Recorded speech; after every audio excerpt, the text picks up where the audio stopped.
Oh, there. I think I'm live now.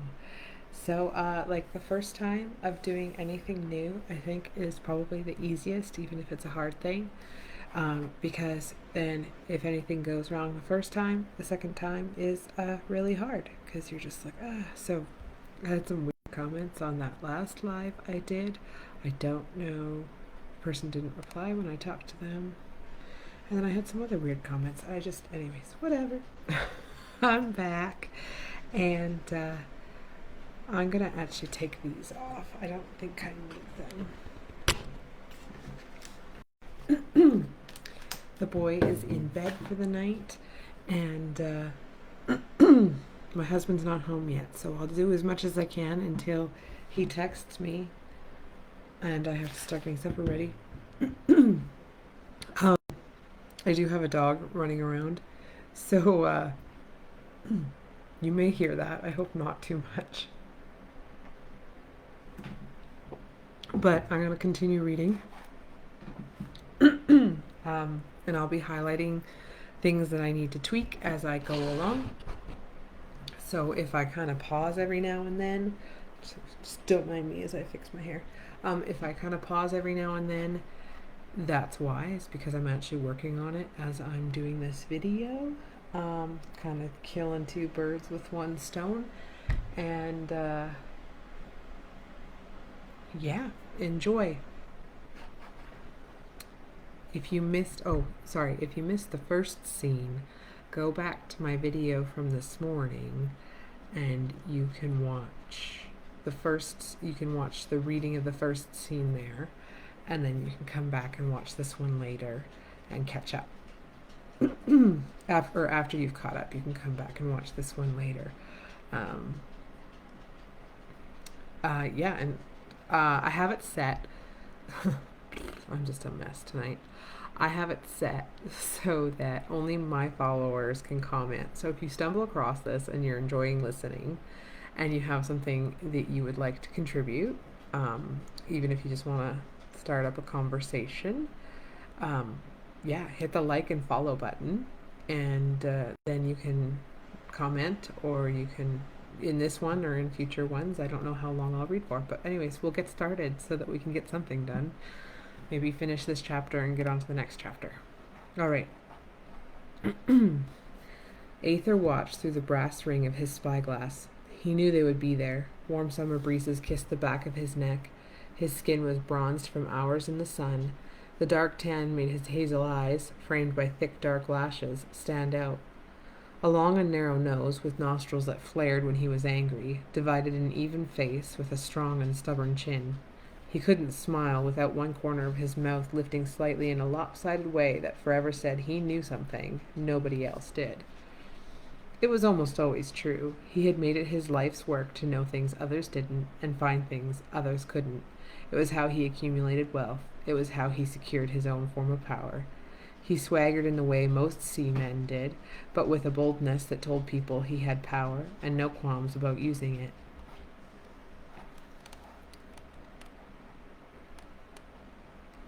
He was not the kind of guy people dedicated themselves to. Why is this not working?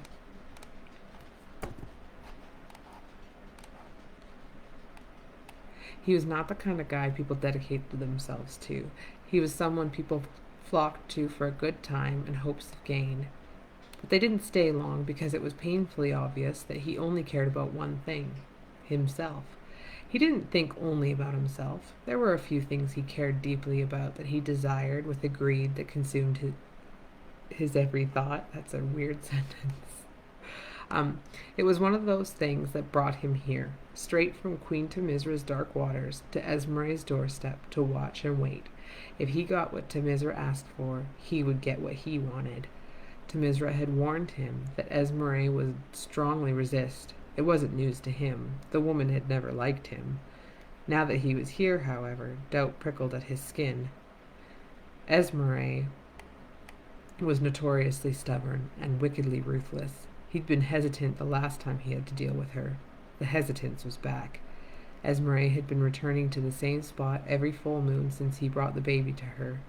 At first her mother Tetsu had carried the child. Then, when the child was old enough, she walked out with the self-proclaimed Queen of Babai. At first he had watched Esmeralda to try and predict what the woman would do. Never had he expected the woman that had spent centuries striving to earn her father's favor would betray the man. Never had he expected her to look for ways to secure her own independence. He almost pitied her. This night, though, he was there for a different reason. Temizra's conditions rang in his ears. He knew Temizra was partly to blame for this situation. She was the one that chose Cronin's wives. She was the one that designed the magic that bound them to him. So, she was the reason Falora was Cronin's, and not his. The only woman he could imagine spending his life with was now slave to the King of Kos. Temizra had promised Falora's release, though, if he did something for her first. She must have wanted it pretty bad, if she was willing to undo some of the hard work she had already done. His fingers twitched and his...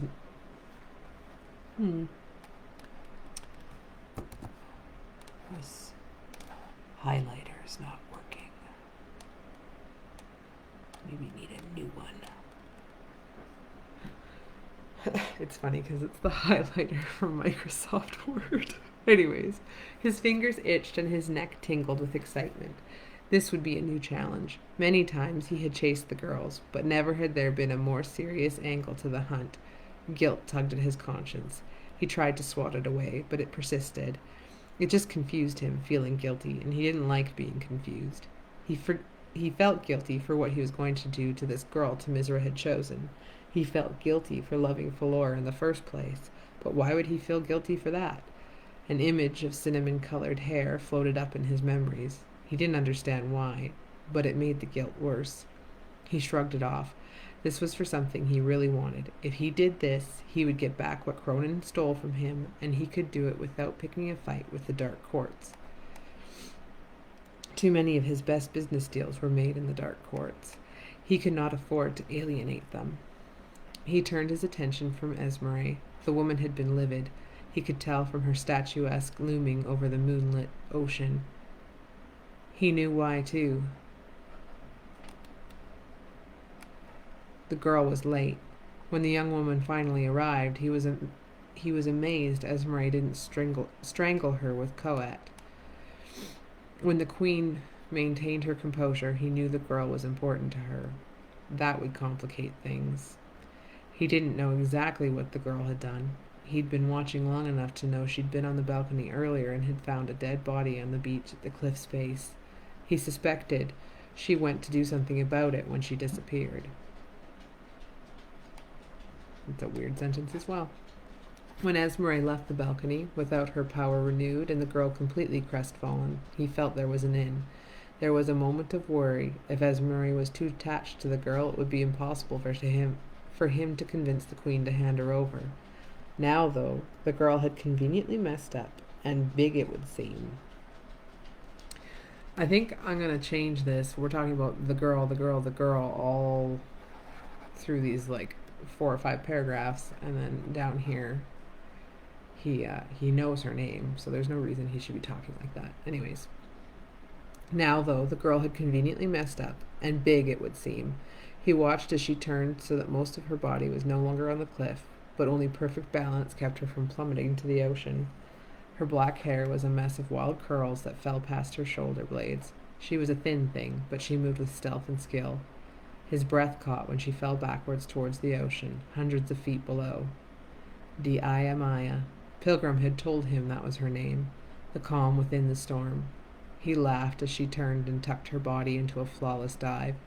He whispered a command, and warm winds left his shoulder to race across the waves and wrap themselves around her. He couldn't let her get damaged. He turned away only after she burst from the water and started swimming back to shore. There was nothing calm within the storm about that girl. She was the storm itself. He smirked and twitched his fingers to send winds to work hoisting the sails. This could prove a fun diversion until he was able to get what he really wanted. He had yet to meet a storm he was unwilling to sail into. The winds danced at his command, weaving knots and turning sails. So he sailed... Oh my gosh, these sentences. So he sailed smoothly towards the city of Bavilai. He'd give Esmeralda some time to cool off. He would do some listening to find out what the woman wanted, and then he would approach with his offer. The woman still owed him for the favor he'd done her when Diamaya was born, delivering the baby and mother, and the Lodestone hadn't been pro bono. He expected payment sooner or later. Now, after all these years, interest had accrued, and he finally knew what he wanted from the Dark Queen. Diamaya. He wanted Diamaya. He would lie, cheat, and steal to get her. He smiled again as he swung an empty brass chain that hung from his belt loop. He would start with charm, though. Let's see. Anybody watching?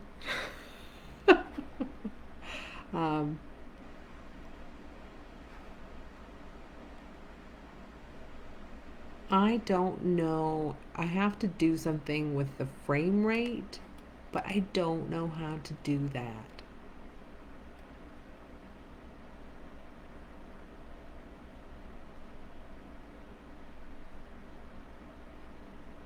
I really don't know.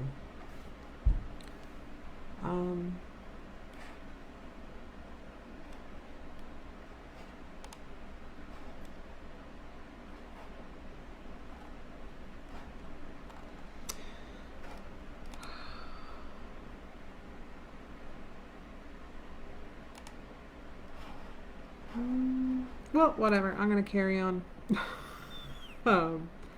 I'm really sorry if the video quality is really low. I don't know how to make it better. Like if I need a better camera or if I need a better Wi-Fi connection.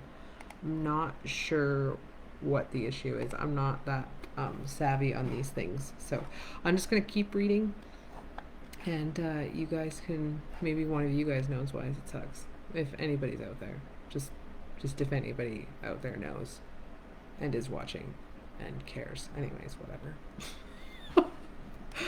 I'm gonna carry on with chapter 2. I got a bunch of highlighting done in the previous scene I just read, and we'll carry on.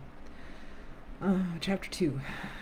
When Tetsu handed her the robes of a harem, no, well, I'm gonna start that over. When Tetsu handed her the robes of a harem initiate, Diaya knew how thoroughly displeased Esmeralda was. While Diaya had been raised and trained by Tetsu, who oversaw the operations of the harem, she'd never been one of the girls. She'd always been Esmeralda's daughter, the favorite, better than the girls that were expected to use their beauty and charm to help Esmeralda maintain influence over the kingdom's royals and foreign dignitaries. Now she would be wearing one of the plain silk robes of those girls. She gritted her teeth. She would, because defying Tetsu was defiance to Esmeralda, but she would not wear it as the others did. She pulled the robe on and carefully tucked each hem under her arm, then tied it modestly in place with the silk belt. She was handed a pitcher of wine, and the shame in Tetsu's eyes as she was ushered into the courtroom was apparent. Tetsu had trained Diaya for more than this. She looked at the gathered men, ranging in age and health, the men who lay on their sides with robes falling open, bullying young girls into feeding them rich foods that should have killed them years ago. It made her stomach churn. The young men who laughed and pulled girls down onto cushions beside them, likely leaving bruises on their prey's arms, made her blood seethe. But the old men, thin and severely disciplined, who stood at the outskirts, there only by obligation, they made her narrow her eyes in suspicion. The stupid men that indulged drank too much wine and accepted the seductions of Esmeralda's harem. She understood, but these men that stood, sneering at any serving girl that approached them, she didn't understand. She had learned the suspicion for such men from Esmeralda at a young age. These were the men that posed her mother the most threat. She slipped around the room, sticking to the shadows, using the training of Tetsu to move outside people's attention. She filled wine glasses wherever she could, going back numerous times to fill her pitcher. The evening was nearing the time when Esmeralda would leave, and the men were free to return to their apartments in the palace. The men that were to be rewarded would be extended the company of the harem girls. Ooh, seedy. Diaya held her breath. She only needed to last another hour or so. Then the girls would be allowed to also retire. She slipped around a low table in a corner, tucked around a shadowed edge of Esmeralda's days, and was filling a goblet. She was sure the man it belonged to hadn't taken notice of her, but when she was turning to go, his hand lashed out with breathtaking speed and grasped her wrist. Her eyes widened as a green gaze was turned to her. Flashing forest eyes set in a sun-kissed face and framed by waves of heavy brown hair locked on her. She felt her own eyes widen, and she strained to get away from him. I think his eyes were hazel in the last scene. Anyways. A tingling sensation traveled up her arm, and a cold breeze kissed the back of her neck until she shivered. Her lips parted. This man was strange. How, in this claustrophobic corner of the room, had breezes followed him? He smelled of the sea and made her long to hear the lapping of the waves against the rocks, the sea foam tickling her toes as she approached the ocean for cleansing. He was opening his mouth to speak, but the alluring lips slammed shut when Esmeralda's voice was heard over the constant noise of the room. Diaya Maya, will you please... Oh. Diaya Maya will please you then, Priest Ormer. She is a quiet and unassuming girl of incredible beauty, previously untouched by any men of the court. Her stomach dropped, and in the same moment her heart flew into her throat. She cast about the room, seeking out Tetsu's guidance. The woman's dark eyes were sad and fixed on her when she spotted her, hidden in the shadows over Esmeralda's right shoulder. She turned her head, pointing with her chin to Esmeralda and the man that she spoke with. The man that had grabbed her wrist to hold her captive dropped his hand immediately, and once again became an unassuming member of the court. She settled her emotions, praying they didn't show on her face, and crossed the room. It was painful how many pairs of eyes followed her as she approached Esmeralda's days. Everyone had heard the woman speak of her. The very harem girls she'd looked down on for years now smirked, rejoicing in her loss of status. How far she'd fallen. Now she was doomed to spend the late hours of the night being fondled by a strange man, and a priest at that. She'd heard the girls report before. The priests that visited from the temple were always the worst. She set her pitcher aside and sank to her knees, forehead nearly touching the ground at Esmeralda's feet. The woman was reclined on spotless red cushions. Seated at her side was a young man, dressed in white robes trimmed with gray and silver. His face was plain, but when she glanced up into his eyes, she shivered. She had known men like this since she was a child. These were the men Tetsu had warned her to avoid at all costs. Now, Esmeralda was about to feed her to him. Diaya, this is the new high priest of Bavai's Temple of Light and Stone. That should be Temple of Ebon Ore, but anyways. He requires a young woman, untouched by other men, to serve him when he entertains. I could probably simplify that. Diaya turned her eyes to Esmeralda. The unrelenting black of her gaze didn't lie. She was going to pay for every inch of wrong she'd done her mother. I will gladly serve any friend of the Queen. Perhaps we might retire to a private space to discuss the arrangement, Ormer spoke. His voice was not imposing, like most priests. Rather, it had a magical quality to it that tugged at Diaya's mind, trying to lull her into trusting him. She shook off the feeling, but followed when Esmeralda and Priest Ormer rose and left the courtroom.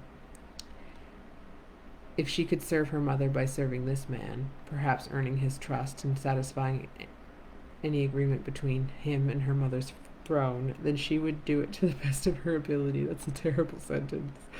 Still, she almost crumbled with shame when she felt the reassuring fingers of Tetsu on her elbow as she passed the woman. Man, those are really wordy sentences.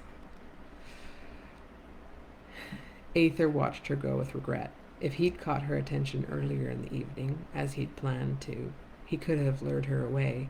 But he'd been amused by her silent dance through the shadows, skirting around the most lascivious men and making the drunkest men drunker by keeping their goblets full.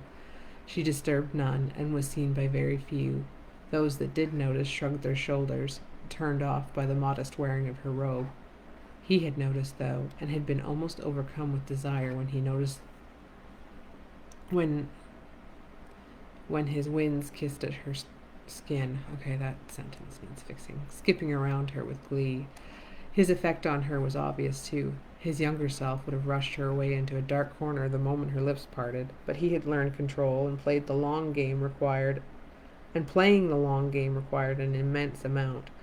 He could wait patiently for something he wanted bad enough, and his focus was flawless. Another memory crowded his mind. Dolphins leapt and danced alongside his ship. A woman with bronze skin and long hair laughed and ran along the deck beside them. The deft swimmers clicked and chirped to her, and she sang back to them in a language he couldn't understand. He felt joy and sorrow over the memory.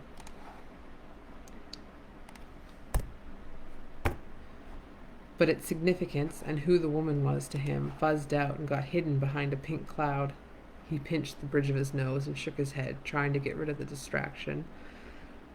When it was gone, leaving nothing but a headache behind, he turned his attention back to Diaya. How you guys doing? Anybody there? It looks like my key frame rate is still too low. I don't know what that means. Well. Unfortunately, Esmeralda drew attention to the strange girl, and the Queen's summons tore her away from his reach. He sighed heavily as he slipped out of the courtroom, one glance over his shoulder showing him that Diaya was following the priest.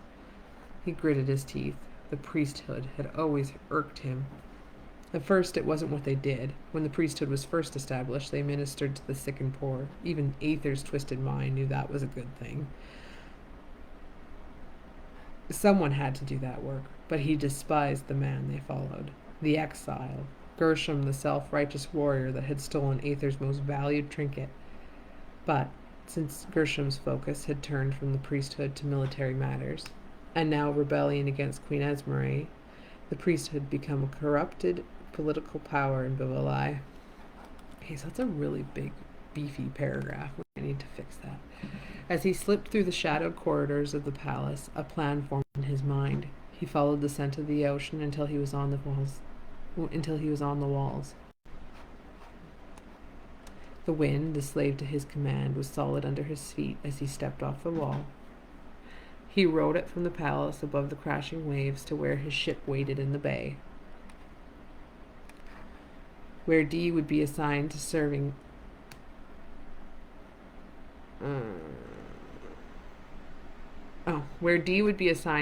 the new high priest to the Temple of Lodestone. He would be the breath of freedom that seduced her in secrecy and promised her a life of romance and adventure. He had seen the wild gleam in her eyes. She was not meant for the confines of a city. She was meant for the open sea. Okay, so that first paragraph, that first sentence is a little bit wordy. The new strategy would take longer than simply asking Esmeralda for Dee as payment of her outstanding debt to him. Perhaps, he decided, it would prove more interesting, though.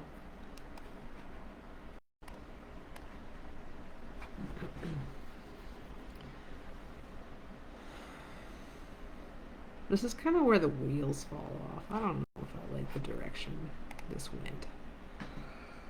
Well, we'll just keep going. Dee hesitated at the door. Her hands were shaking, and her skin felt like the slimy cold inside of a clam. Her mouth was dry, and she had to peel her tongue away from the top of her mouth. Same word 2 times in a sentence. That's great, Jessica. Do not keep us waiting, Diaya, spoke Esmeralda. She walked into the room, following the direction of Esmeralda's pointed finger.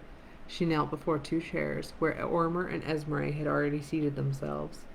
She kept her head down, her hands crossed on her lap, and waited. When she took a peek at Ormer's face to gauge the man, she felt as though she stared into the eyes of a snake. There was intelligence in that gaze, yes, but a carnal, slithering intelligence that made her squirm. His way of moving and the way he lifted his head slightly when he looked at her, as if he was tasting the air about her. A whisper brushed against her ear and brought heat to her neck. Beware of this one. She shivered when the warm puff of air dissipated and she was again alone. And she was alone again would be better. She saw the narrowing of Ormer's eyes when the voice whispered in her ear, barely audible to be more than a thought, and she wanted to run.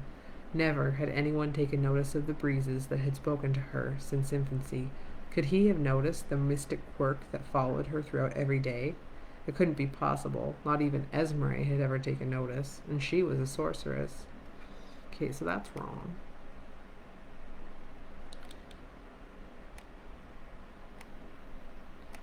Rise and turn, he commanded with the flick of his fingers. She did so slowly so he could linger with his inspection. She moved towards him against every screaming instinct in her body when he beckoned her with another flick of his fingers. He lifted her arm and she blushed, knowing that at this proximity and in the brighter room the slight translucency of her robe would show off the private curves of her body. I might remove that. She is very toned. You must keep her active. She is expected to maintain her health, Esmeralda said.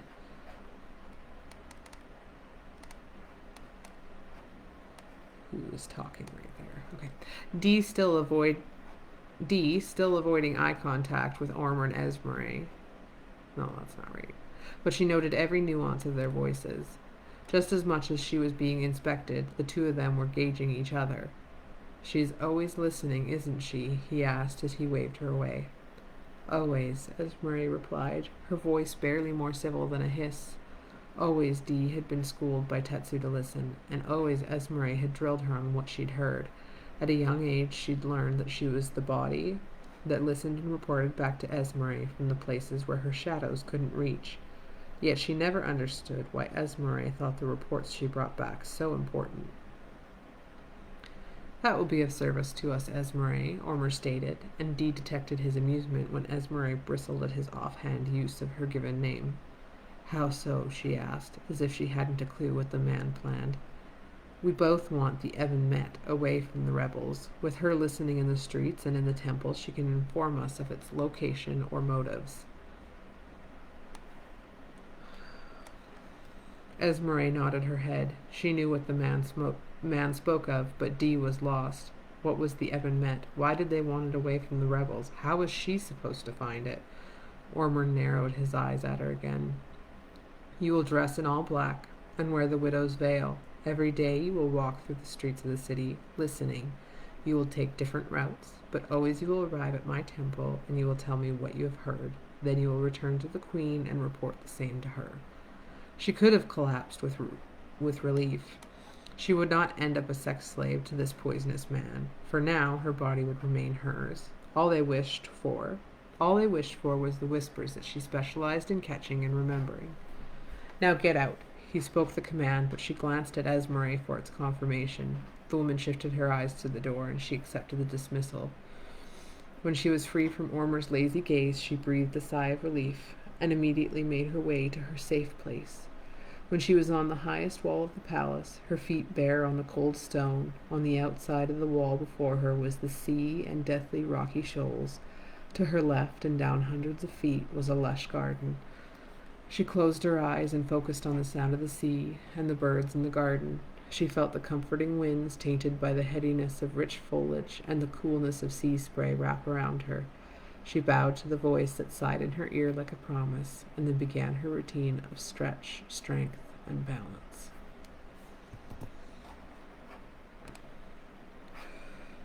Whew, almost a half hour. Anyways, I think I'm going to call that it for tonight. I would really love to start working on the next novel because I finished, so this is book 2. I finished book 3. It's a little bit short. I might have to flesh it out a bit.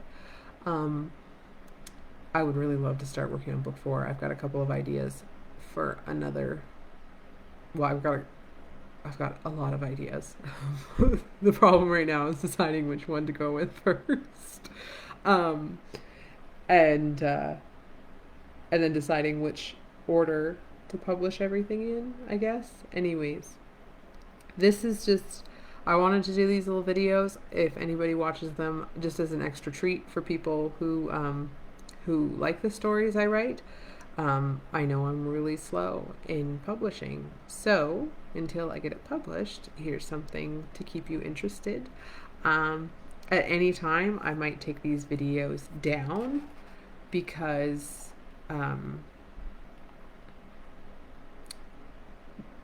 just because. No. If I decide to make an audio version, like an audible version of my book, there can't be any recordings of it anywhere else. So I might take these videos down at that point. Also, once the books are published, I might take the videos down so that, well, yeah. But in the meantime, I thought I would give you guys something to enjoy, show you that I do actually have a book written. It also is good. It's good exercise for me to go through and read and make the corrections as I find them and perfect everything. And I hope that you guys like it enough that you'll buy the book when I finally get it published, hopefully in the next year or so. Anyways, have a good night, and leave a comment if you listened and if you liked it. Yeah, I look forward to reading you guys more.